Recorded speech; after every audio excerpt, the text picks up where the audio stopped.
पाली आज जिले में रविवार को पहलगाम आतंकी हमले के जवाब में शौर्य एवं पराक्रम से पाकिस्तान को परास्त करने पर भारतीय सेना के सम्मान में प्रातः 8 बजे विशाल तिरंगा यात्रा शिवाजी सर्कल से सूरजपोल होकर शहीद स्मारक निकाली गई, जिसमें कैबिनेट मंत्री पशुपालन विभाग जोराराम कुमावत और सामाजिक न्याय अधिकारिता मंत्री ने तिरंगा यात्रा में भाग लिया।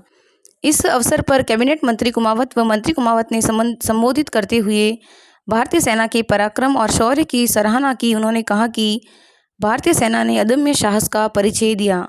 उन्होंने कहा कि प्रधानमंत्री नरेंद्र मोदी ने इसका जवाब देने के लिए ऑपरेशन सिंदूर चलाने का निर्णय किया, जिसमें सेना ने एकदम सटीक कार्रवाई की है और दुश्मन देश को जवाब दिया। इस अवसर पर अन्य जनप्रतिनिधियों ने भी संबोधित किया। इस अवसर पर देशभक्ति के नारे व देशभक्ति के गीतों का वादन किया गया। इस अवसर पर यह यात्रा शिवाजी सर्किल से प्रारंभ होकर शहीद स्मारक पर समाप्त हुई।